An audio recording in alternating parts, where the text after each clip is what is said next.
نحمده ونستعينه ونستهديه ونستغفره ونؤمن به ونتوكل عليه ونعوذ بالله من شرور أنفسنا ومن سيئات أعمالنا من يهد الله فلا مضل له ومن يضلل فلا هادي له نشهد أن لا إله إلا الله وحده لا شريك له ونشهد أن سيدنا ونبينا ومولانا محمدا عبده ورسوله صلى الله تعالى عليه وعلى آله وأصحابه وأتباعه وأزواجه وذرياته وبارك وسلم تسليما كثيرا كثيرا أما بعد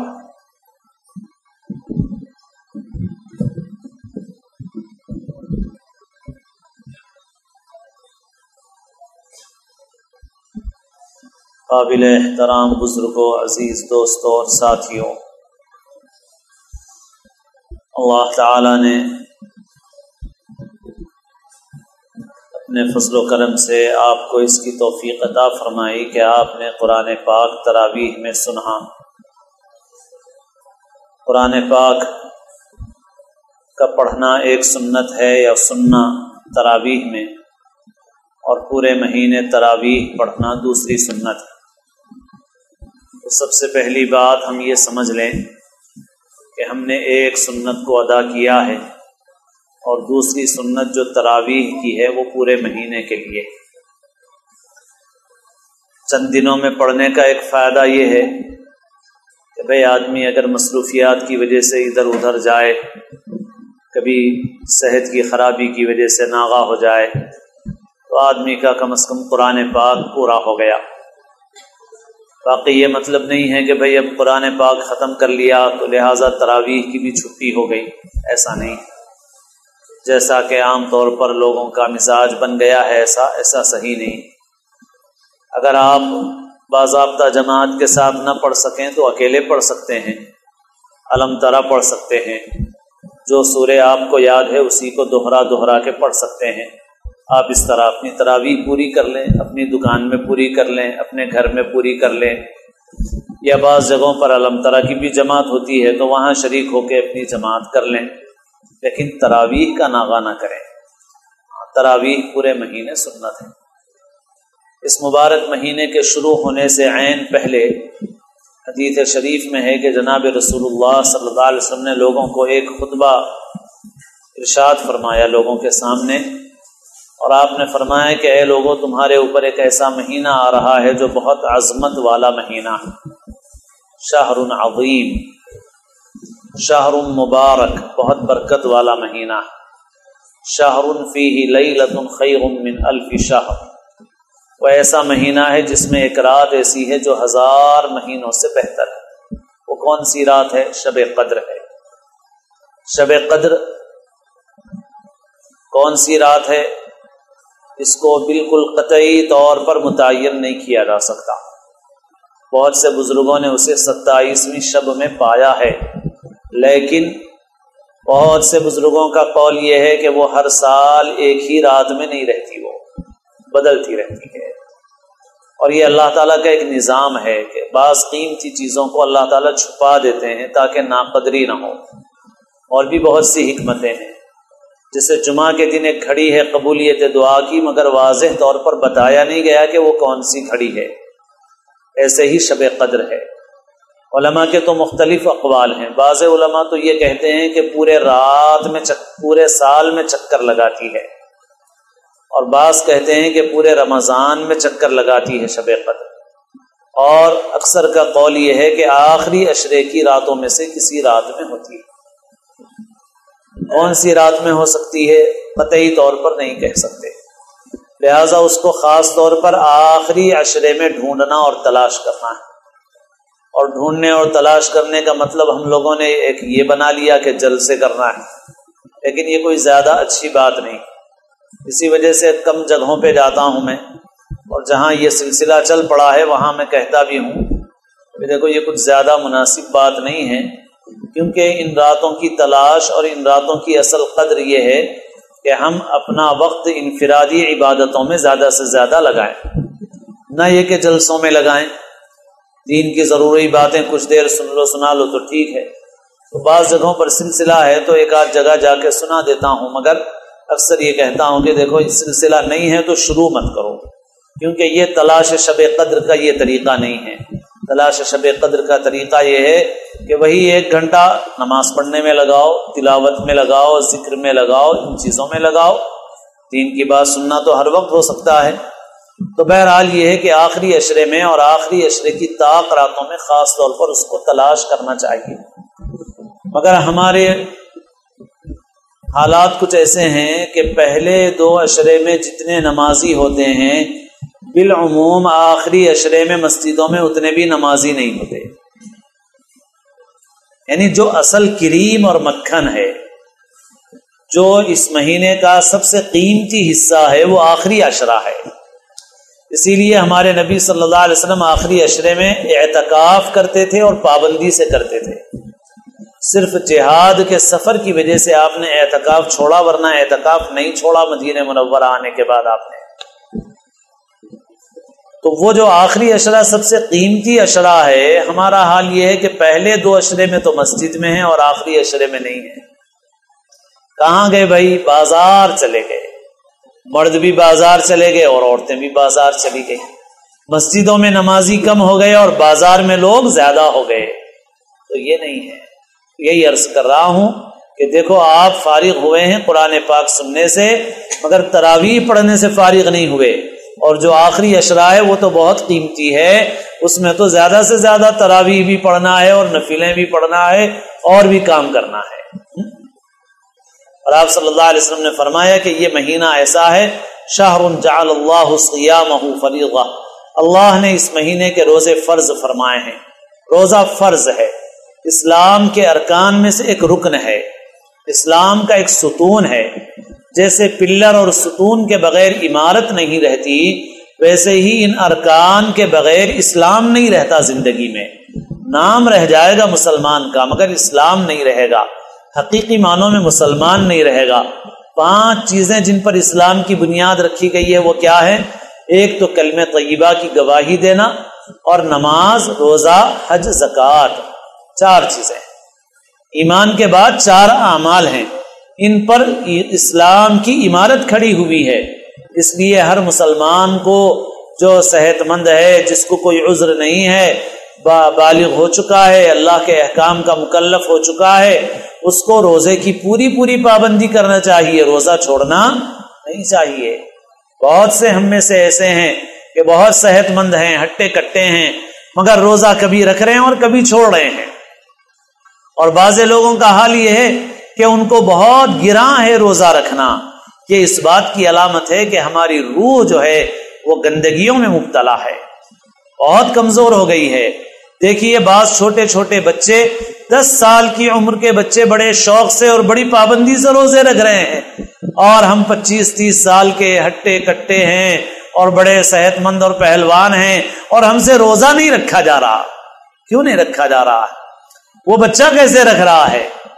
معلوم ہوا کہ ہماری روح بیمار ہے، گندگیوں میں آلودہ ہو گئی ہے، جس کی وجہ سے روزہ ہم کو گراں گزر رہا ہے۔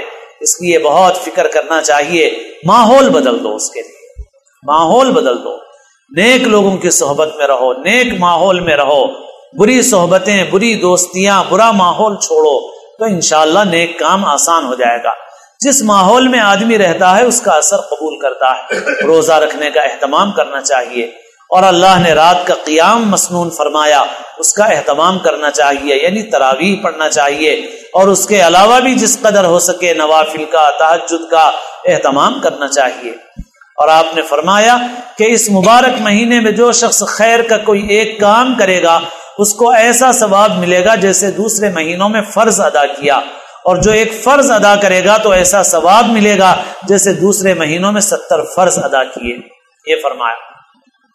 اور فرمایا یہ صبر کا مہینہ ہے، ہمدردی اور غمخاری کا مہینہ ہے، ایسا مہینہ ہے جس میں مومن کا رزق بڑھا دیا جاتا ہے۔ اور فرمایا کہ جو شخص کسی روزے دار کو افطار کرائے تو وہ افطار کرانا اس کے لیے مغفرت اور گناہوں کے کی معافی اور جہنم کی آگ سے آزادی کا ذریعہ بن جاتا ہے۔ من فطر فیہ صائما کان لہ مغفرۃ لذنوبہ وعتق رقبتہ من النار۔ صحابہ نے پوچھا کہ اللہ کے رسول، ہم میں سے ہر ایک کے پاس اتنا نہیں ہوتا کہ روزے دار کو افطار کرا سکے۔ آپ نے فرمایا کہ کسی کو ایک کھجور سے، پانی سے، دودھ اور دہی کی لسی سے اگر افطار کرا دے تو اس کو بھی یہ ثواب ملے گا۔ ضروری نہیں کہ پورا پیٹ بھر کر کھانا کھلائے، اگر اتنا بھی کرائے گا تب بھی اس کو افطار کرانے کا ثواب ملے گا۔ تو ثواب کی چیز ہے، مگر بعض چیزیں ایسی ہوتی ہیں کہ چیز تو صحیح ہوتی ہے مگر رسومات آ جاتی ہیں تو اس کے اندر خرابیاں پیدا ہو جاتی ہیں، جان نکل جاتی ہے، شکلیں باقی رہتی ہیں اور حقیقتیں اس کے اندر سے نکل جاتی ہیں، اس کے اندر کچھ دم نہیں رہتا۔ ایسے ہی آج افطار کا بھی معاملہ ہو گیا۔ افطار پارٹیوں کے عنوان پر بعض وقت ایسی چیزیں ہو رہی ہیں جو بہت ہی نامناسب باتیں ہیں۔ افطار کرانا ہے، اپنے حلال مال سے افطار کراؤ، ہاں، جتنوں کو افطار کرا سکو، ایک دو کو افطار کرا سکو، ایک دو کو افطار کرا دو۔ اب بڑی بڑی پارٹیاں ہو رہی ہیں، سڑکوں پہ کھڑے کھڑے کھا رہے ہیں، لڑ رہے ہیں، جھگڑ رہے ہیں، نماز بھی چھوڑ رہے ہیں، اور ایک عجیب طوفان بدتمیزی مچا ہوا ہے۔ یہ روزہ، یہ افطار عبادت ہے، اس کی ایسی شکل نہیں ہوتی، ایسی حیت نہیں ہوتی، یہ طریقے نہیں اختیار کیے جاتے اس کے لیے۔ بچنا چاہیے اس سے، غلط چیزیں ہیں۔ ایسے ہی بعض جگہوں پہ ایسا ہو رہا ہے کہ لوگوں سے وصول کیا جا رہا ہے اور جمع کیا جا رہا ہے، یہ بھی کوئی مناسب بات نہیں ہے، کیونکہ اس میں کوئی خوش دلی سے دے گا اور کوئی تنگ دلی سے دے گا تو وہ حرام ہو جائے گا۔ اللہ کے رسول صلی اللہ علیہ وسلم نے فرمایا کہ کسی مسلمان کا مال اس کی دلی خوشی کے بغیر حلال نہیں ہے، زبان کی خوشی کا اعتبار نہیں ہے۔ بالخصوص ایسا آدمی پہنچ گیا جس سے آدمی دبتا ہے اور آدمی اس کی وجہ سے دیتا ہے تو پھر وہ حلال بھی نہیں رہے گا، حلال بھی نہیں رہے گا۔ ڈر کے دے دیا کہ صاحب یہ بڑے آدمی ہیں، اگر ان کو نہیں دوں گا تو کیا کریں گے۔ اسی وجہ سے ہم لوگ بھی، جیسے ہم بھی دینی خدمت کرتے ہیں، ہمارے پاس اعلان کر دیتے ہیں ہم مسجد میں چندہ دو۔ بہت سے ہمارے پاس دوست آتے ہیں اور اچھے کام کے لیے آتے ہیں، قابل اعتماد بھی ہوتے ہیں، اور ہم سے یہ کہتے ہیں کہ بھائی آپ بول کے چندہ دلائیے لوگوں کو۔ تو میں بھی یہ کہتا ہوں کہ بھائی اپنے بڑوں سے یہ سیکھا ہے، میں نہیں بولتا، اس لیے کہ بہت سے لوگ دباؤ میں دیں گے، سوچیں گے کہ اب اس نے کہا ہے تو انکار کیا کریں صاحب، تو اس کی وجہ سے دیں گے۔ تو ہم نہیں لینا چاہتے، ویسا مال نہیں لینا چاہتے۔ اسی لیے میں کہتا ہوں بھائی ہم بھی کام کر رہے ہیں، اپنا مدرسہ چلا رہے ہیں، مگر اتنے برس ہو گئے کسی سے خصوصیت سے نہیں بولتے، کیونکہ ہو سکتا ہے کہ وہ شرما حضوری میں دے، دباؤ میں دے۔ اسی وجہ سے اتنے برس ہو گئے، میں نے ایک دو بار مسجد میں بھی ایک دو بار ہی اعلان کیا اپنے مدرسے کے لیے، تو اور باقی میں کسی سے خاص طور پہ کہ بھائی تم اس میں کچھ کر دو، میں نہیں بولتا۔ اس لیے نہیں بولتا کہ ہو سکتا ہے کہ وہ شرما حضوری میں دے، دباؤ میں دے، سوچے کہ بھائی اس نے کہا ہے تو ضروری کرنا چاہیے، تو پھر اس کے اندر برکت نہیں رہے گی، اس کے اندر خیر نہیں رہے گا، اس میں نور نہیں رہے گا، لہٰذا نہیں کہتے ہم اس طرح سے۔ اب اس سے اب حالانکہ بہت سے دوست ایسے بے تکلف بھی ہوتے ہیں کہ ان سے کہا جا سکتا ہے، تو کبھی کبھی کوئی موقع مستثنا ہوتا ہے، صرف توجہ دلا کے، پھر یہ بھی نہیں دیکھتے کہ بھائی کون دے رہا ہے کون نہیں دے رہا ہے۔ مدرسوں میں بھی بچے بعض وقت دعوتیں کرتے ہیں اساتذہ کی، تو بعض اساتذہ بہت محتاط ہوتے ہیں۔ ہم نے بعض اساتذہ کا حال سنا کہ اگر ان سے بچے یہ کہتے کہ ہم دعوت کرنا چاہ رہے ہیں تو وہ کہتے کہ بھائی اگر دعوت کرنا چاہ رہے ہو تو ٹھیک ہے۔ بہت اصرار کیا بچوں نے، تو ایک مرتبہ ایک استاد نے کہا ٹھیک ہے ایک تھیلی لاؤ اور سب مل کے اس میں پیسے ڈالو، اور پیسے ڈالنے کا طریقہ یہ ہے کہ ہر ایک اپنی مٹھی بند کر کے اندر لے جائے اور کھول کر باہر نکال دے، اور یہ نہیں معلوم کہ مٹھی میں کچھ تھا بھی یا نہیں تھا، اور کم تھا یا زیادہ تھا۔ اگر تم ایسا کرو گے تو تمہاری دعوت قبول کروں گا، ورنہ نہیں کروں گا۔ اس لیے کہ اگر تم سب ساتھیوں کے پاس جاؤ گے اور کہو گے کہ ہم کو مول صاحب کی دعوت کرنا ہے، تو پھر ہر ساتھی کچھ نہ کچھ دے گا اور شرما حضوری میں دے گا، اور 50 بھی نہیں دینا کا ارادہ ہوگا، 100 دے گا، تو میں ویسی دعوت نہیں کھاؤں گا۔ تو بعض اساتذہ نے کہا ہم ویسی دعوت نہیں کھائیں گے، اگر ہماری دعوت کرنا ہے تو ٹھیک ہے، درجے میں ایک تھیلی لاؤ اور ہر آدمی اپنا ہاتھ بند کر کے اندر لے جائے اور کھول کر نکال دے۔ اس میں تھے بھی یا نہیں تھے اس کا بھی کوئی گارنٹی نہیں ہے، اور کم تھے زیادہ تھے کسی کو پتا نہیں۔ اگر اس سے کچھ پیسے جمع ہو جائیں گے ہم اس سے کھائیں گے، ورنہ نہیں کھائیں گے۔ یہ ہم نے اپنے اساتذہ کے حالات سنے، یہ احتیاط کرتے تھے۔ تو ہم لوگوں کو ایسے طریقے نہیں اختیار کرنا چاہیے. اور پھر سیاسی سطح پر جو کچھ ہو رہا ہے، بس افطار پارٹی اتنی خرابیاں ہو گئی ہیں کہ اب اخباروں میں آ رہا ہے بھئی یہ تو عبادت ہے. بے روزے دار اور غیر مسلم کیا تعلق ہے ان کا افطار سے؟ بہرحال چل رہے ہیں یہ قصے، یہ حالات چل رہے ہیں. ہم لوگوں کو احتیاط کرنا چاہیے. اپنے دوستوں کو 2-4 کو کھلا لو، اور کچھ نہیں تو بھیج دو کسی کے پاس، اور وہ افطار کر لے گا، ثواب مل جائے گا. لوگوں کی جماعت بھی نہیں چھوٹے گی، نماز بھی نہیں خراب ہوگی. تو صحیح طریقے اختیار کرو، غلط طریقے اختیار مت کرو. اور میرے دوستو، رمضان کا یہ جو مبارک مہینہ ہے، باتیں تو اور بھی ہیں، اس سے پہلے بھی کبھی حاضر ہوا، عرض کیا، مگر اس وقت ایک بات عرض کرنا ہے مجھے، اور باتیں نہیں عرض کرنا ہے. باتیں بہت سی ہیں، پہلے بھی سنایا، سنتے بھی رہتے ہیں آپ حضرات، لیکن اس وقت ایک بات عرض کرنے کی ہے. میرے دوستو، اس مبارک مہینے میں اللہ نے جو سب سے اہم عبادت رکھی ہے وہ روزہ ہے. اور روزے کا مقصد اللہ نے بیان فرمایا تقوی. اور دیکھو ہر چیز کی قیمت اس کے مقصد سے ہے. یہ لاؤڈ اسپیکر ہے، یہ جب تک ہماری آواز کو بڑا کر کے دے رہا ہے اس کی قیمت ہے، ورنہ اس کی قیمت نہیں ہے، یہ یہاں نہیں رکھا جائے گا. یہ گھڑی ہمارے ہاتھ پہ لگی ہوئی ہے، جب تک یہ ٹائم صحیح بتائے اس کی قیمت ہے. اگر یہ وقت صحیح نہ بتائے تو کتنی خوبصورت ہو، اس کو ہاتھ پہ نہیں رکھیں گے ہم. دیوار پہ لگی ہوئی گھڑی اگر اپنا وقت بتانا چھوڑ دے تو کتنی خوبصورت ہو، دیوار پہ نہیں رہے گی، وہ پرانے سامان میں چلی جائے گی، کیونکہ اس کا مقصد ہے وقت بتانا. ایسے ہی روزے کا بھی اللہ نے ایک مقصد بیان فرمایا، اور وہ مقصد کیا ہے؟ تقوی ہے. روزے سے تقوی پیدا ہونا چاہیے. اچھا، تقوی پیدا ہوگا، اللہ تعالیٰ کو کچھ مل جائے گا؟ ہم لوگ متقی بنیں گے، اللہ تعالیٰ کو کچھ فائدہ ہو جائے گا؟ نہیں، اللہ کو کوئی فائدہ ہونے والا نہیں ہے، کیونکہ اللہ صمد ہیں، بے نیاز ہیں، سب اس کے محتاج ہیں، اور وہ کسی کا محتاج نہیں ہے. ایک حدیث شریف میں ہے کہ اگر ساری کی ساری مخلوق اعلیٰ درجے کی فرما بردار بن جائے تو ان کے فرما بردار بننے سے اللہ کی عظمت میں کوئی اضافہ نہیں ہوتا. جیسے دنیا میں ہے، کسی کے ماننے والے زیادہ ہو گئے تو بڑا آدمی بن گیا، اور ماننے والے گھٹ گئے تو آدمی گھٹ گیا. مگر اللہ تعالیٰ کی ذات ایسی نہیں ہے، ان کی شان بہت اونچی ہے. سارے کے سارے اعلیٰ درجے کے فرما بردار بنے، ان کی فرما برداری کا فائدہ ان کو ہے. اللہ کی عظمت اور بڑائی میں اس سے کوئی اضافہ نہیں ہوتا. وہ اپنی ذات میں بڑے ہیں، اپنی ذات میں تعریف کے لائق ہیں، بزرگ ہیں. جیسے ہم پڑھتے ہیں حمید مجید، اپنی ذات میں تعریف کے قابل ہے اور اپنی ذات میں بزرگی والا ہے. اور حدیث میں ہے کہ اگر ساری کی ساری مخلوق انتہائی درجے کی نافرمان بن جائے تو ان کے نافرمان بننے سے اللہ کی بڑائی میں کوئی کمی نہیں ہوتی. دنیا میں کیا ہے؟ ووٹ زیادہ لوگوں نے ڈالا، آدمی جیت گیا. کم لوگوں نے ڈالا، آدمی ہار گیا. اور بھی کم لوگوں نے ڈالا ووٹ، آدمی کی ضمانت بھی ضبط ہو گئی. پھر اس کے بعد کوئی نہیں پوچھتا. ووٹنگ لڑتے وقت بھی آگے پیچھے 10-20 رہتے ہیں، لیکن جب ہار گئے اور ضمانت ضبط ہو گئی تو پھر بازار میں تھیلی لے کے پھرتے رہو تو کوئی نہیں پوچھے گا تم کو کہ کون ہو. تو کیوں صاحب؟ کسی نے ووٹ نہیں دیا اور چند لوگوں نے ووٹ دیا تو اہمیت ختم ہو گئی آدمی کی. صاحب یہ ہوتا ہے. مگر اللہ تعالیٰ کی شان ایسی ہے کہ اللہ نہ کسی کے ماننے سے بڑے ہیں اور نہ کسی کے انکار سے چھوٹے ہوتے ہیں. وہ پھر تقوی سے کیا ملے گا؟ کس کو ملے گا؟ تقوی سے ملے گا، ہم ہی کو ملے گا. کیا ملے گا؟ تقوی پر اللہ تعالیٰ جنت عطا فرمائیں گے. جنت کا ٹکٹ ہے تقوی. اور تقوی کیا ہے؟ تقوی زیادہ نمازیں نفلیں پڑھنے کا نام نہیں ہے، زیادہ تلاوت کرنے کا نام نہیں ہے، زیادہ ذکر کرنے کا نام نہیں ہے.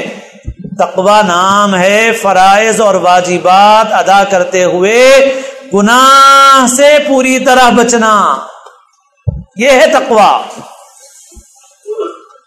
اب ہم کو یہ دیکھنا ہے کہ اس مبارک مہینے میں ہماری گاڑی اپنے مقصد اور منزل کی طرف جا رہی ہے یا نہیں جا رہی ہے. میرے دوستو، غور کر کے دیکھا جائے ہمارے حالات بہت ہی برے ہیں، بہت ہی برے. اس مبارک مہینے میں تراویح تو پڑھ رہے ہیں، نفلیں پڑھ رہے ہیں، تلاوت کر رہے ہیں، مگر گناہ سے بچنے کا اہتمام نہیں کر رہے ہیں. اور ایک دو نہیں سینکڑوں گناہ ہیں جس میں امت مبتلا ہے، اور گناہ کو گناہ سمجھنے کا مزاج بھی ختم ہوتا جا رہا ہے۔ اور یہ خطرناک سٹیج ہے، جیسے بیماری کے سٹیج ہوتے ہیں، کینسر پہلے سٹیج میں ہے، دوسرے سٹیج میں ہے، تیسرے سٹیج میں ہے، جتنا سٹیج بڑھے گا خطرناک ہو جائے گا۔ ٹی بی تیسرے سٹیج میں ہے، چوتھے سٹیج میں ہے، اب زندگی کی توقع نہیں ہے، اب علاج سے کوئی فائدہ نہیں ہے۔ ایسے ہی یہ روحانی بیماریاں ہیں، ایک آدمی گناہ کرتا ہے مگر گناہ کو گناہ سمجھتا ہے، گناہ پہ شرمندہ ہوتا ہے تو اس کی بیماری کم درجے کی ہے، اور ایک آدمی گناہ کو گناہ نہیں سمجھتا تو اس کی بیماری خطرناک سٹیج پہ ہے۔ آج امت کا حال یہ ہے کہ امت بہت خطرناک سٹیج پہ پہنچ گئی ہے۔ امت گناہوں کو کر رہی ہے اور گناہ سمجھنا بھی چھوڑ دیا ہے۔ اب اگر کوئی اس کو گناہ بولے تو لوگ اس سے بحث کرنے کے لیے تیار ہیں، اور ایک دو نہیں بہت گناہ ہیں۔ اور میں یہ عرض کرتا رہتا ہوں اور بار بار کہتا ہوں کہ میرے دوستو، امت آج بہت سی ایسی چیزوں پہ لڑ رہی ہے جن پہ لڑنے کی کچھ زیادہ ضرورت نہیں ہے۔ جس عالم اور مفتی کے مسئلے پہ تمہیں بھروسہ ہو اس پہ عمل کر لو، کیا چھوٹی چھوٹی باتوں پہ لڑ رہے ہو؟ ہمارے ایک دوست بس میں جا رہے تھے، ایک نوجوان کچھ اختلافی باتیں کرنے لگا۔ انہوں نے کہا دیکھو بھائی، اگر ایک ہاتھ پہ مکھی ہو اور دوسرے ہاتھ پہ بچھو بیٹھا ہو تو پہلے مکھی اڑاؤ گے یا بچھو کی فکر کرو گے؟ بولنے لگا جب بچھو بیٹھا ہوا ہوتا ہے تو مکھی کو تو کوئی یاد بھی نہیں رکھتا۔ انہوں نے کہا کن باتوں میں پڑے ہوئے ہو تم؟ دین کی ضروری باتیں میں تم کو بتاتا ہوں، سنو۔ بس وہ نوجوان بہت متاثر ہوا، کہنے لگا کہ ہم تو دین کا تصور کچھ اور تھا ہمارے ذہن میں، آج آپ نے بتایا تو بہت سی باتیں ہم کو سمجھ میں آئی۔ میرے دوستو، یہ عرض کرتا رہتا ہوں کہ 10 باتیں اختلاف کی ہیں، تھوڑی دیر کے لیے بازو رکھو۔ میں اختلافی باتوں کی بھی بات نہیں کر رہا ہوں، اور میں ان چیزوں کی بھی بات نہیں کر رہا ہوں جو مکروہ یا مستحب کے درجے کی ہیں، بلکہ ان چیزوں کی بات کر رہا ہوں جو واجب اور فرض کے درجے میں ہیں، یا منع ہو تو حرام کے درجے میں ہیں، اور جن میں امت میں کوئی اختلاف نہیں ہے۔ سارے علماء، سارے مفتی کسی مسلک کے ہوں، کسی مکتب فکر کے ہوں، سب کے نزدیک وہ بری چیز ہے، وہ حرام ہے، وہ گناہ ہے، وہ کھلی اللہ کی نافرمانی ہے۔ ایسی چیزوں میں امت آج بکثرت مبتلا ہے، بکثرت مبتلا ہے۔ رمضان کا یہ مبارک مہینہ چل رہا ہے اور ہم مسجدوں میں نمازیں پڑھ رہے ہیں، ہماری عورتیں بازاروں میں خریداری کر رہی ہیں، ہمارے دکاندار بازاروں میں بیچ رہے ہیں۔ وہ لباس جو ننگا لباس ہے، جس کی آستین نہیں ہے یا آستین کی جگہ باریک جالی ہے، وہ لباس حرام ہے۔ کسی کا اختلاف نہیں ہے، کسی مسلک کا اختلاف نہیں ہے، کسی مکتب فکر کا اختلاف نہیں ہے۔ دیوبند کے ہوں علماء، کہ بریلی کے ہوں علماء، حنفی ہوں کہ شافعی ہوں، مالکی ہوں کہ حنبلی ہوں، مقلد ہوں کہ غیر مقلد ہوں، ارے جس کسی کا بھی نبی پہ ایمان ہے، قرآن پہ ایمان ہے، جو کوئی بھی اللہ اور اس کے رسول کو مانتا ہے، کوئی مکتب فکر کا ہو، کوئی عالم بھی اسے جائز نہیں کہہ سکتا، سب کے نزدیک حرام اور قطعی حرام۔ لیکن بازار دیکھو بھرے ہوئے ہیں، 90% نہیں، 95-98% خریداری یہی ہو رہی ہے۔ ہمارا حال یہ ہے کہ ہمارا رمضان ایسا ہے جیسے کسی نے کسی عالم سے مسئلہ پوچھا کہ کنویں میں کتا گر گیا ہے، اس کو پاک کرنے کے لیے کیا کیا جائے؟ انہوں نے مثلا کہا کہ 200 ڈول پانی نکالو یا پورا کنواں خالی کر دو، پھول اور پھٹ گیا ہے تو اس میں پانی نکالنا شروع کیا، پانی سارا نکال دیا مگر کتا نہیں نکالا۔ بتاؤ کنواں پاک ہوگا؟ وہاں کبھی پاک نہیں ہوگا۔ ہم پانی نکالنے کو تیار ہیں، کتا نکالنے کو تیار نہیں ہے، تراویح پڑھنے تیار ہیں، نفلیں پڑھنے تیار ہیں، لیکن ہمارے مرد، ہماری عورتیں اللہ کی حرام کی ہوئی چیزیں چھوڑنے تیار نہیں۔ آج 99% ہمارے گھروں میں وہ لباس ہے جو قطعی حرام ہے۔ کن چیزوں پہ لڑ رہے ہو؟ یہ وہ چیز ہے جو کسی کے نزدیک بھی حلال نہیں ہے۔ یہ لباس جس میں گلا کھلا، جس میں پیٹ کھلا، جس میں پیٹ کھلی ہوئی اور مختصر سے مختصر ہوتا جا رہا ہے، حرام ہے اور حرام ہے قطعی۔ ایسا لباس جو اسکن ٹائٹ ہو، بدن سے بالکل چپکا ہوا ہو، عورت کے لیے بھی حرام اور مرد کے لیے بھی حرام، اس کا بیچنا بھی مکروہ تحریمی۔ ادھر نماز پڑھ رہے ہیں، ادھر بازار جا رہے ہیں، ننگا لباس خرید رہے ہیں، ننگا لباس بیچ رہے ہیں، ننگا لباس سی رہے ہیں، یہ سب مکروہ تحریمی کے درجے میں۔ ہماری عورتیں درزی کے پاس کپڑے بھیجتی ہیں اور بار بار تاکید کرتی ہیں کہ گلا چھوٹا رکھو، اس کے باوجود بھی ایک بار نہیں کئی بار ایسا ہوتا ہے کہ گلا درزی بڑا بنا کے بھیج دیتا ہے، پھر بھیجتے ہیں کہ ارے بھائی تم کو تو پہلے ہی کہا تھا کہ گلا چھوٹا رکھنا ہے، اتنا بڑا ہم نہیں پہنتے۔ تو درزی یہ کہتے ہیں کیا کریں، کاٹتے کاٹتے عادت پڑ گئی ہے۔ ایک آپ کے پاس سے یہ مطالبہ آتا ہے کہ گلا چھوٹا بنایا جائے، اور دوسروں کا حال یہ ہے کہ گلا چھوٹا بن جائے تو کپڑا واپس آتا ہے کہ گلا بڑا بنا کے دو۔ میرے دوستوں، ہنسنے کے نہیں، رونے کا مقام ہے، رونے کا مقام ہے۔ دین کیا صرف اس کا نام ہے کہ تراویح پڑھ لو؟ دین تو یہ ہے، اور یہ وہ احکام ہیں جو اختلافی نہیں ہیں، یہ وہ احکام ہیں جو قرآن میں ہے اور منصوص ہیں۔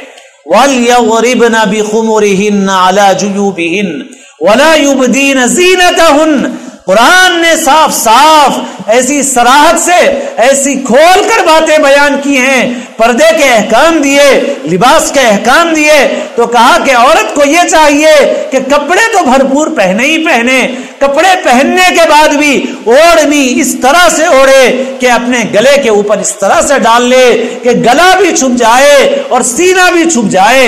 یہ کسی مفتی کی بات نہیں ہے، یہ کسی فقیہ نے نہیں بیان کی ہے، یہ بات کسی ضعیف حدیث میں نہیں ہے، یہ بات قرآن کی آیت میں ہے۔ قرآن تو پڑھ رہے ہو مگر قرآن کے احکام پہ عمل نہیں ہے۔ گناہ سمجھنا بھی چھوڑ دیا، برا سمجھنا بھی چھوڑ دیا۔ رسول اللہ صلی اللہ علیہ وسلم نے لعنت فرمائی ہے اس عورت پر جو مرد کا لباس پہنے اور اس مرد پر جو عورت کا لباس پہنے۔ رسول اللہ صلی اللہ علیہ وسلم نے فرمایا کہ میری امت کے اخیر زمانے میں ایسی عورتیں پیدا ہوں گی جو لباس پہننے کے باوجود ننگی ہوں گی۔ ان کا لباس مختصر ہوگا، یا ان کا لباس باریک ہوگا، یا ان کا لباس اتنا ٹائٹ ہوگا کہ پہننا نہ پہننا برابر۔ آپ نے کیا فرمایا؟ آپ نے نہ صرف خود لعنت فرمائی، آپ فرماتے ہیں العنوہن فإنہن ملعونات، ان عورتوں پر لعنت کرو، وہ ملعون عورتیں ہیں، وہ ملعون عورتیں ہیں۔ اور جو مرد پسند کر رہے ہیں ایسی چیزوں کو، وہ بھی گناہ میں برابر کے شریک ہیں، وہ بھی گناہ میں برابر کے شریک ہیں۔ اب روز بروز لباس ننگا ہوتا جا رہا ہے، علامات قیامت میں سے ہے، اللہ کی لعنت اور اس کے غضب کو دعوت دینے والی چیز ہے۔ ہمارا رمضان گزر رہا ہے، مسجد میں ہمارا رمضان اور بازار میں اللہ کے احکام کی خلاف ورزی۔ کتنے گناہ ہیں ایسے؟ ٹی وی کو گناہ سمجھنا چھوڑ دیا لوگوں نے، اس کے مناظر کو گناہ سمجھنا چھوڑ دیا، حالانکہ اب تو اس کے نقصانات اتنے کھلے ہیں، اتنے واضح ہو رہے ہیں روز بروز کے کچھ پوچھو مت۔ میری عمر ابھی 50 کو بھی نہیں پہنچی، مگر میں پیدا ہوا حیدرآباد میں اور اپنی آنکھوں سے میں نے یہاں دیکھا ماحول معاشرے کو۔ میں یہ کہہ سکتا ہوں کہ ہمارے بچپن میں یا ہماری جب ابتدائے جوانی تھی، اس زمانے میں جب ٹی وی کا نیا نیا چلن ہوا تھا، اس زمانے میں بھی ہمارے گھرانوں میں ہمارے لوگ یہ نہیں سوچ سکتے تھے، یہ تصور نہیں کر سکتے تھے کہ آج سے 25 سال کے بعد ایک ایسا زمانہ آئے گا کہ ماں باپ اور اولاد مل کر ویسی چیزیں دیکھیں گے جیسی چیزیں آج دیکھتے دیکھتے احساس بھی ختم ہو گیا، احساس بھی نہیں ہے۔ اب آج سے 25 سال پہلے کا مسلمان تصور نہیں کر سکتا تھا کہ ایک وقت ایسا آئے گا کہ ایسی گندی چیزیں دیکھی جائیں گی اور ماں باپ اور بچے مل کے دیکھیں گے، لیکن اب اچھے خاصے لوگ سارے دیکھ رہے ہیں اور دیکھتے دیکھتے احساس بھی ختم ہو گیا، احساس بھی ختم ہو گیا۔ وہ منظر جو نظر آ رہا ہے ہمیں اسکرین پر، عورت جو نیم عریاں ہے، نیم برہنہ ہے، چہرے پہ میک اپ کیے ہوئے ہے، نرم آواز سے بات کر رہی ہے، بہترین ڈریسنگ کر کے آئی ہوئی ہے. ارے کسی مفتی سے کیا پوچھتے ہو؟ کیا اختلافات کی باتیں کرتے ہو؟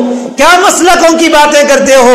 اگر دل میں ایمان ہے اور دین کا ضروری علم ہے تو ہمارے نبی نے فرما دیا کہ اپنے دل سے پوچھو. استفتی قلبک. کسی اور سے کیا پوچھتے ہو؟ تمہارے سر پہ ٹوپی ہے، تم اپنی زبان سے کلمہ پڑھتے ہو، نبی کا نام لیتے ہو، اس کی نعتیں پڑھ کے اور سن کے جھومتے ہو. تمہارا اگر اس نبی پہ ایمان ہے، کسی اور مفتی کی کیا بات؟ تم اپنے سینے پہ ہاتھ رکھ کے بتاؤ کہ اس عورت کو دیکھنا اور اس منظر کو دیکھنا اور اس ننگے پن کو دیکھنا کیا ہماری نبی کی شریعت میں حلال ہے؟ ارے کہیں مت جاؤ، تم بتاؤ. تم اپنے دل سے پوچھو، تم اپنے ضمیر سے پوچھو. اور ایسا حرام دن میں ایک بار نہیں، دن میں 1000 مرتبہ کر رہے ہو. واضح گھرانے تو وہ ہیں مسلمانوں کے کہ رمضان کے مبارک مہینے میں بھی تراویح پڑھ کے جا کے فلمیں دیکھتے ہیں تو سحری تک فلمیں دیکھتے ہیں. یہ رمضان ہے. رمضان کا یہ حال ہے تو غیر رمضان کا کیا ہوگا؟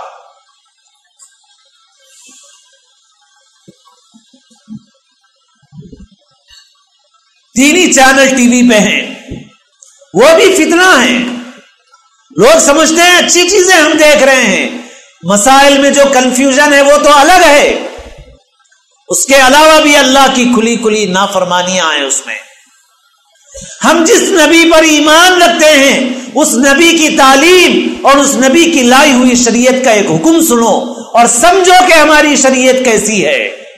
اگر کسی مرد امام کے پیچھے مرد بھی نماز پڑھ رہے ہوں اور عورتیں بھی نماز پڑھ رہی ہوں، امام سے غلطی ہو جائے تو مرد مقتدی لقمہ دے گا تو کہے گا سبحان اللہ سبحان اللہ. بیٹھنے کے بجائے اٹھ گیا امام، اٹھنے کے بجائے بیٹھ گیا. پیچھے سے مقتدی کہے گا سبحان اللہ سبحان اللہ. پیچھے عورتیں بھی نماز پڑھ رہی ہیں، عورت لقمہ دینے کے لیے سبحان اللہ نہیں بولے گی، سبحان اللہ نہیں بولے گی. عورت کیا کرے گی؟ عورت اپنا ہاتھ پہ مارے گی. التسبیح للرجال والتصفیق للنساء. مردوں کے لیے تسبیح ہے سبحان اللہ کہنا اور عورتوں کے لیے تصفیق ہے ہاتھ پہ ہاتھ مارنا. زبان سے سبحان اللہ مرد کو لقمہ دینے نہیں بولے گی. جس نبی پہ ہمارا ایمان ہے ان پہ قرآن اترا اور نبی کی بیویاں جو پوری امت کی مائیں ہیں، نبی کے بعد کوئی ان سے نکاح نہیں کر سکتا. سب سے زیادہ پاکیزہ عورتیں ہیں اور ان کی گفتگو کس سے ہوتی ہے؟ صحابہ سے. اور صحابہ کے متعلق ہمارا اہل سنت کا یہ عقیدہ ہے کہ صحابہ کا اتنا بڑا رتبہ ہے کہ بعد میں آنے والا بڑا سے بڑا ولی بھی کسی صحابی کے مرتبے کو نہیں پہنچ سکتا. لیکن قرآن کہتا ہے، ازواج مطہرات سے کہتا ہے کہ اگر صحابہ سے بات کرنا پڑے پردے کے پیچھے سے بات کرنا، نرم آواز سے بات نہ کرنا. فلا تخضعن بالقول. صحابہ نے حضرت عائشہ سے حدیثیں سیکھی، علم حاصل کیا، پردے سے حاصل کیا. حضرت عائشہ کبھی اپنا چہرہ کھول کے صحابی کے سامنے نہیں آئی ہیں. سنو اچھی طرح سے، حضرت عائشہ کبھی، سب سے زیادہ حدیثیں ان کے پاس تھی اور علم ان کے پاس تھا. صحابہ نے سیکھا اور پردے سے سیکھا، مگر مائی عائشہ صدیقہ کبھی امت کے افراد کے سامنے اپنا چہرہ کھول کے نہیں آئی ہیں. آج اس ٹی وی میں دینی چینل ہیں، عورت پروگرام کی اینکر بنی ہوئی ہے، چہرے پہ میک اپ بھی ہے، ڈریسنگ بھی اچھی ہے اور وہ دین کے مضامین سنا رہی ہے. میرے دوستو، یہ گناہ گانا سننے کے گناہ سے بڑا گناہ ہے. جس نبی کی شریعت نے امام کو لقمہ دینے کے لیے عورت کو سبحان اللہ کہنے کی اجازت نہیں دی، ہاتھ مارنے کا حکم دیا، اس نبی کی شریعت میں کیسے اجازت ہو سکتی ہے کہ ایک عورت پروگرام کی اینکر بن کے دین کی بات پیش کرے، اور وہ بھی بہترین چہرے والی، بہترین میک اپ والی، بہترین ڈریسنگ والی؟ کبھی حلال نہیں ہو سکتا. ازواج مطہرات کو نرم آواز سے بات کرنے کی اجازت نہیں دی گئی، اور اینکر جو بات کرتی ہے آپ ہی بتائیں کیا بگڑ آواز میں بات کرتی ہے وہ؟ ارے لچکدار آواز ہی اس کے سلیکشن کی بنیاد ہے، مناسب چہرہ ہی اس کے سلیکشن کی بنیاد ہے، بہترین ڈریسنگ ہی اس کے سلیکشن کی بنیاد ہے۔ اور جو نبی کی بیویوں کو اس بات کی اجازت نہیں دیتی جو شریعت، کہ وہ صحابہ سے نرم آواز سے بات کرے، کیا وہ شریعت اس کی اجازت دے سکتی ہے کہ عورتیں نعتیں پڑھیں؟ عورتیں نعت پڑھ رہی ہیں اور حضور کی نعت، اور ہم سن رہے ہیں کہ صاحب اچھا چینل دیکھ رہے ہیں، اس سے بڑا جرم اور کیا ہو سکتا ہے؟ میرے دوستوں، اور کتنے گناہ ہیں، بہت سارے گناہ ہیں ہماری زندگیوں میں، ہم ان گناہوں کو چھوڑنے تیار نہیں ہیں۔ بس ہمارا رمضان ایسے ہی گزر رہا ہے، اور آج دنیا میں جو کچھ حالات ہمارے ساتھ پیش آ رہے ہیں، یہ سب ہمارے گناہوں کی نحوست ہے، ہمارے اعمال کی شامت ہے۔ اگر اس مبارک مہینے سے کچھ حاصل کرنا چاہو، سچی پکی توبہ کرو، ٹی وی چھوڑو، فلمیں چھوڑو، سیریل چھوڑو، اور یہ کھیلوں کا شوق بھی چھوڑو، یہ بھی زہر ہے جو دشمنوں نے تم کو دیا ہے، بے وقوف بنایا ہے، معطل اور بیکار بنایا ہے۔ فائنل چلتا ہے، پوری قوم معطل ہو جاتی ہے، پوری قوم بیکار ہو جاتی ہے، لوگ نماز کو نہیں آتے، جماعت چھوڑ دیتے ہیں، جمعہ ہو عین وقت پہ پہنچتے ہیں، خرابیوں میں مبتلا کر دیا ہے۔ چھوڑو اس کو، گناہ چھوڑو، اپنے گھروں کا ماحول صحیح بناؤ۔ مہینوں گزر جاتے ہیں، قرآن نہیں پڑھا جاتا ہمارے گھر میں، گھر ویران ہے، شیطان کا اڈا بنا ہوا ہے گھر ہمارا، گانا روزانہ ہو رہا ہے، فلمیں روزانہ چل رہی ہے، اور قرآن مہینوں اور برسوں میں نہیں کھل رہا ہے۔ لباس عورتوں کا صحیح نہیں ہے، ہمارے معاملات ہمارے صحیح نہیں ہے، رشوت کا عام چلن ہے، سود کا عام چلن ہے، لوگ سودی معاملات میں مبتلا ہیں، اور گھروں کے اندر کا جو ماحول ہے ہمارا، اس ماحول کے اندر بعض بے پردگی کے گناہ ہیں، وہ بھی اس قدر عام ہے کہ کچھ پوچھئے مت۔ پردے کا مطلب ہماری عورتوں کے نزدیک یہ ہے کہ باہر نکلو تو برقع ڈال کے چلے جاؤ، مگر گھر میں نامحرموں کا آنا جانا برابر جاری ہے، اور پردے کا کوئی اہتمام نہیں ہے۔ ہمارے گھر ایسے ہو گئے۔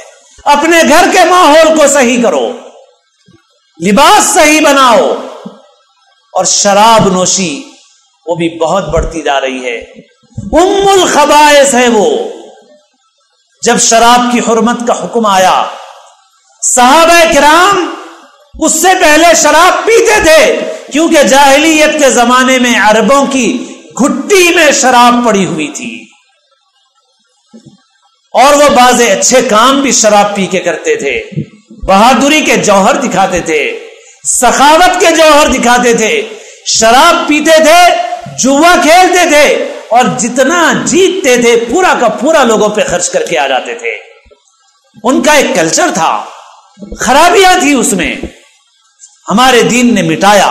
لیکن جس شراب کی اتنی عادت پڑی ہوئی تھی، جب شراب کی حرمت کا حکم آیا، اگر کسی کے منہ کے قریب بھی جام پہنچا ہوا تھا تو اس نے الٹ دیا اور ایک گھونٹ بھی نہیں پیا۔ اور جو شراب کی تجارت کرتے تھے انہوں نے اس کے مٹکے توڑ دیے اور شراب کو بہا دیا، تو مدینے کی گلیوں میں شراب بہنے لگی۔ افسوس آج مسلمانوں کی بستیوں میں شراب نوشی عام ہے۔ ہم میں سے کچھ شراب پینے والے ہیں اور کچھ بچنے والے ہیں، اور جو بچنے والے ہیں ان کے ذمہ یہ بھی ہے کہ دوسروں کو اس گندگی سے بچانے کی کوشش محنت کریں، اس کی فکر کریں۔ دنیا آخرت دونوں برباد ہے۔ ہماری حکومتیں اللہ ان کو ہدایت دے، ہمارے شامت اعمال سے ایسے احمق حکمراں ہمارے اوپر مسلط ہیں کہ ٹیکس کے پیسوں کی خاطر شراب کو انہوں نے کھول دیا ہے۔ شہر کے حالات جب خراب تھے ابھی کچھ دنوں پہلے، میں شہر میں گھوم رہا تھا، میں نے دیکھا بیکری بند، ہوٹل بند، میں نے دیکھا بھیڑ لگی ہوئی ہے بعض جگہوں پہ. میں نے سوچا یہ کون سی جگہ ہے کہ سارے بازار پولیس والے بند کرا رہے ہیں، کھانے پینے کے ہوٹل بند ہو گئے، بیکریاں بند ہو گئی، اور یہ کون سی جگہ ہے جو کھلی ہوئی ہے؟ تو امن قائم کرنے والے یہ پولیس والے، انہوں نے ہوٹلیں بند کرا دی، بیکریاں بند کرا دی، مگر شراب خانے کھلے ہوئے ہیں اور وہاں بھیڑ کی بھیڑ لگی ہوئی ہے. دوسرا تو برباد ہو رہا ہے، مسلمان بھی برباد ہو رہا ہے. شراب نوشی کی فضا عام ہوتی جا رہی ہے، اور اب نوجوان بری صحبتوں میں مبتلا ہو کے اس میں اور پڑتے جا رہے ہیں. بس میرے دوستو، اس مبارک مہینے کو اگر پانا ہے، صرف ڈول سے پانی نکالتے رہو کام نہیں چلے گا. ارادہ کرو کہ اب کتا نکالنا ہے، تب تو کچھ ملے گا، ورنہ کچھ نہیں ملے گا. میرے دوستو، رمضان گزر جائے گا اور ہماری مثال ہوگی بس کتے کی دم ٹیڑھی کی ٹیڑھی.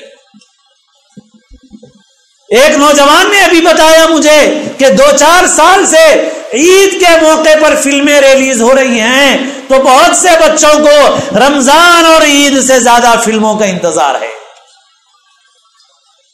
کیا رمضان ہے ہمارا، کیسا رمضان ہے؟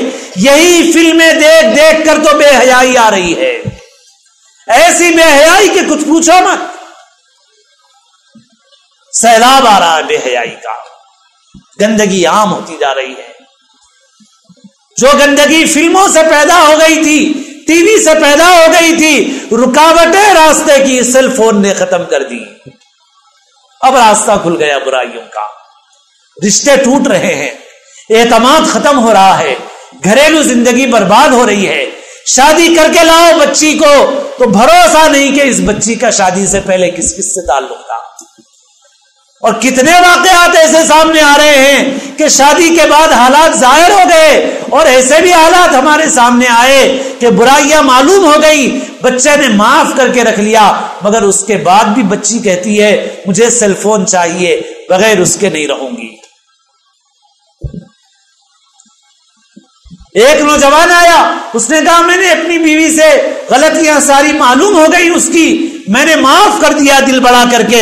میں نے یہ بھی کہہ دیا کہ گھر کا سیل فون ہے، اس کو استعمال کرو، جتنا چاہو استعمال کرو، ہم کچھ نہیں بولیں گے تم کو، تمہارے اوپر کوئی روک نہیں رہے گی. بولنے لگی نہیں، مجھے ایک علیحدہ سیل فون چاہیے، میں کہاں کر رہی ہوں اور مجھے کون کر رہا ہے کوئی نہیں دیکھے گا. یہ ڈھٹائی ہے، یہ ڈھٹائی ہے. بتائیے آپ کہاں پہنچ گئے؟ اس قدر ڈھیٹ ہے وہ، اس کے باوجود بھی سب اسی کا نتیجہ ہے. ابھی بھی نہیں چھوڑو گے اس کو. میرے شیخ فرمایا کرتے تھے ٹی وی کے متعلق کہ یہ سانپوں کا پٹارا ہے اور اس کا زہر کتے کا زہر ہے. کتے کے زہر کی خاصیت یہ ہے کہ کب ظاہر ہوگا نہیں بول سکتے، لیکن اگر ظاہر ہو گیا تو اس کے بعد کوئی علاج نہیں ہوتا. آدمی کتے کی طرح بھونکتا ہے، ہاتھ پیر ٹیک کے چلنا شروع کر دیتا ہے، پھر کمرے میں بند کر کے کھانا ڈالنا اور موت کا انتظار کرنا پڑتا ہے. یہ بھی کتے کا زہر ہے، اثر ظاہر ہونے کے بعد کوئی علاج نہیں ہوتا. سارا خاندان ایک طرف اور ایک بچی ایک طرف غیر کے ساتھ چلی گئی. ایک نہیں سینکڑوں واقعات ہو رہے ہیں. ابھی میں گیا تھا ایک ضلع میں ریاست کے، عید سے رمضان سے 2 دن پہلے وہاں کے عالم کہنے لگے کوئی دن ایسا نہیں گزر رہا ہے جس میں ایسی اطلاع نہ مل رہی ہو. ایک مرتبہ کہا کہ پولیس اسٹیشن میں ایک بچی تھی، نوجوانوں نے مجھے فون کیا کہ آ کے بچی کو سمجھائیے. میں گیا تو اس کے ماتھے کے اوپر بٹو لگا ہوا ہے، ساڑی بلاؤز پہنی ہوئی ہے. میں جب پہنچا تو کہنے لگی مول صاحب کچھ سمجھانے کی ضرورت نہیں، میں 10 تک پڑھی ہوئی ہوں، میں بھی پڑھی لکھی ہوں، سب معلوم ہے، میں اپنی مرضی سے ہندو ہو گئی، شادی کر لی، آپ کچھ بولو نہ کو سمجھاؤ نہ کو. یہ حال کہاں پہنچ رہے ہیں؟ اب بھی نہیں چھوڑو گے فلمیں، اب بھی نہیں چھوڑو گے ٹی وی، ابھی بھی دکھاؤ گے اپنی اولاد کو، ابھی بھی دکھاؤ گے اپنی بچیوں کو. 6 برس سے لے کے 16 برس تک دکھایا. بھگانے والا ہیرو، بھاگنے والی ہیروئن، رکاوٹ بننے والے ویلن اور غدار. اور جب بچی نے غلطی کی اب بولتے ملے تو ختم کر دوں گا, مار کے اس کی حالت خراب کر دوں گا. ارے اس کو مارنے سے پہلے کمرہ بند کر کے جوتا ہاتھ میں لے کے اپنے آپ کو مارو. اس کو دکھایا کس نے, اس کو سکھایا کس نے؟ تم ببول اور کیکر کا بیج ڈالو گے اور امید رکھو گے آم کا درخت لگے گا, تو آم کا درخت تو نہیں لگ سکتا. جو بیج تم نے ڈالا وہی درخت لگے گا. بس میرے دوستو, گناہوں سے سچی پکی توبہ کرو, بے حیائی کا لباس اپنے گھروں سے ختم کرو, پردے کا اہتمام کرو, برقعے بھی سادے بناؤ, اپنی عورتوں کا ذہن بناؤ, مزاج بناؤ, ان کے لیے پڑھو, فکر کرو, دعا کرو. جیسے گھر میں کوئی بیمار ہو جائے تو جیسے فکر کرتے ہو ویسی بلکہ اس سے زیادہ فکر کرو ان کی. ٹی وی کا ماحول ختم کرو, اپنی اولاد کی خاص طور پر حفاظت کرو, اپنی بچیوں کی خاص طور پر حفاظت کرو. جتنے گناہ ہیں ان گناہوں کو چھوڑو. یہ مردانہ لباس عورتوں میں عام ہوتا جا رہا ہے, اس پر لعنت ہے رسول اللہ صلی اللہ علیہ وسلم کی. اپنے گھروں کو اس سے بچاؤ. یہ مت سمجھو چھوٹے بچے ہیں, بے شک وہ گناہگار نہیں, ہم گناہگار ہوں گے, اور بڑے ہو کے بچیاں وہ پہنتی رہیں گی, ہم کو عذاب جاریہ ہوتا رہے گا. اس مبارک مہینے میں میرے دوستو خاص فکر بس اس کی کرو, گناہوں سے بچنا ہے. بڑے بڑے گناہ ہمارے اندر بسے ہوئے ہیں, ان کو نکالنا ہے, ان سے سچی پکی توبہ کرنا ہے. بس میرے دوستو ہم یہ کریں گے انشاءاللہ بہت فائدہ ہوگا. اگر یہ نہیں کیا میرے دوستو پھر رمضان کے بعد جوں کا تو حال ہوگا. اور یہ مت سمجھو کہ کچھ ہوگا نہیں, اللہ تعالیٰ ڈھیل دیتے ہیں. افامنوا مکر اللہ فلا یأمن مکر اللہ الا القوم الخاسرون. کیا یہ لوگ اللہ کی تدبیر سے مطمئن ہو گئے؟ اللہ کی تدبیر سے تو بس خسارہ اور نقصان میں پڑنے والے بے خوف ہوتے ہیں. یہ فسادات دیکھو, ابھی آسام میں ہزاروں مسلمانوں کو بے گھر کر دیا گیا. کچھ نہیں کر سک رہے, ہم کچھ کرنے کے موقف میں نہیں ہیں. ہم پڑوس کے ملک برما میں ہزاروں مسلمان ختم کر دیے گئے, شہید کر دیے گئے. کمزور ہیں بیچارے. ہماری تعداد کتنی بڑی, 1 ارب, اس سے زیادہ. کچھ نہیں کر سک رہے ہیں ہم, کچھ نہیں. کیا کر سکتے؟ سیریا میں, شام میں سنی مسلمان ہزاروں قتل کیے جا رہے ہیں, ان کا خون بہایا جا رہا ہے. ساری مسلمان حکومتیں بھی بیٹھی ہوئی ہیں, کچھ نہیں کر سکتے. میرے دوستو اللہ کے غضب سے بچ کر کوئی پناہ کی جگہ نہیں ہے. اللہ کو جب تک راضی خوش نہیں کرو گے کبھی بچ نہیں سکو گے. بس اس کی پناہ میں آ جاؤ. بلائیں تیر اور فلک کمائیں, چلانے والا شہنشاہ ہے, اسی کے زیر قدم اما ہے, بس اور کوئی مفر نہیں ہے. بس میرے دوستو توبہ کرو سچی پکی, رو گڑ گڑاؤ. کم سے کم درجہ یہ ہے کہ گناہ نہ چھوٹے, گناہ کو گناہ سمجھو, گناہ پر نادم ہو, اور اللہ کی بارگاہ میں اکیلے میں آنسو بہاؤ, رو اللہ کے سامنے, کہو یا اللہ بہت گندا ہوں, ہم لوگ بہت گندے ہیں, ہمارے اندر یہ سارے گناہ ہیں, یا اللہ یہ نہیں چھوٹتے, آپ ہم سے چھڑا دیجئے, آسان کر دیجئے. کم سے کم یہ کرو میرے دوستو. اگر یہ نہیں کرو گے اور گناہ کو گناہ سمجھنا بھی ہمارے اندر سے نکل جائے گا تو یقین مانو کہ ایمان نکل جائے گا. اللہ ہم سب کو پناہ میں رکھے, کیونکہ گناہ کو اگر گناہ نہیں سمجھتا آدمی, استحلال گناہ کفر ہے, گناہ کو حلال سمجھنا کفر ہے, پھر ایمان خطرے میں پڑ جاتا ہے. بس اللہ تعالی ہم سب کو توفیق عمل نصیب فرمائے. دعا کر لیجیے. آپس میں دلوں میں کینہ قدرت لڑائی جھگڑا, جی اس کے لیے بھی کچھ ہے تو ایک جی ہاں جی ہاں بہت سارے گناہ ہیں جس میں آپس میں دل میں کینہ قدرت رکھنا, غیبت کرنا, تہمت بہتان لگانا, سنی سنائی باتیں ادھر ادھر بیان کرنا, چغلی کرنا, ادھر کی بات ادھر لگا کر مسلمانوں کو آپس میں لڑانا, یہ سب بڑے بڑے گناہ ہیں. گناہ کبیرہ کی فہرست ہے. مسجد میں ہمارے سنانے کا معمول بھی ہے, یہاں بھی ہونا چاہیے. اگر نہیں ہے تو بے روزانہ ایک گناہ کبیرہ بتا دو, ایک سنت بتاؤ, ایک گناہ کبیرہ بتاؤ, تاکہ معلوم ہو کہ کون سے گناہ بڑے بڑے گناہ ہیں. بس دعا فرما دیجیے. الحمدللہ رب العالمین والصلاة والسلام على سید الانبیاء والمرسلین. ربنا ظلمنا انفسنا وإن لم تغفر لنا وترحمنا لنكونن من الخاسرین. ربنا آتنا في الدنيا حسنة وفي الآخرة حسنة وقنا عذاب النار. اے اللہ محض اپنے فضل و کرم سے ہمارے تمام گناہوں کو معاف فرما دیجئے، اے اللہ ہماری اور ہر مومن کی مغفرت فرما دیجئے، اے اللہ گناہوں کا احساس اور گناہوں پر ندامت اپنے کرم سے نصیب فرما دیجئے، اے اللہ ہمیں احساس سے محروم مت فرمائیے، اے اللہ احساس نصیب فرمائیے، اے اللہ گناہوں کو چھوڑنے کی توفیق نصیب فرمائیے، اے اللہ ہمارے گھروں کو، ہم کے ماحول کو پاکیزہ ماحول بنا دیجئے، ہماری عورتوں کو، ہمارے بچوں کو، ہماری بچیوں کو، ہمارے گھر کے سارے لوگوں کو گناہوں سے بچا دیجئے، حیا والی تہذیب نصیب فرمائیے، بے حیائی والے کلچر سے اے اللہ ہمارے گھروں کی حفاظت فرمائیے، ہماری بستیوں کی حفاظت فرمائیے، تمام مسلمانوں کی حفاظت فرمائیے، اے اللہ ہماری اور ہر مومن کی تمام جائز حاجات کو، ضرورتوں کو، مقاصد کو اپنے کرم سے پورا فرمائیے، بے روزگاروں کو حلال روزگار نصیب فرمائیے، بے نکاحوں کو مناسب رشتے عطا فرمائیے، اور سادگی کے ساتھ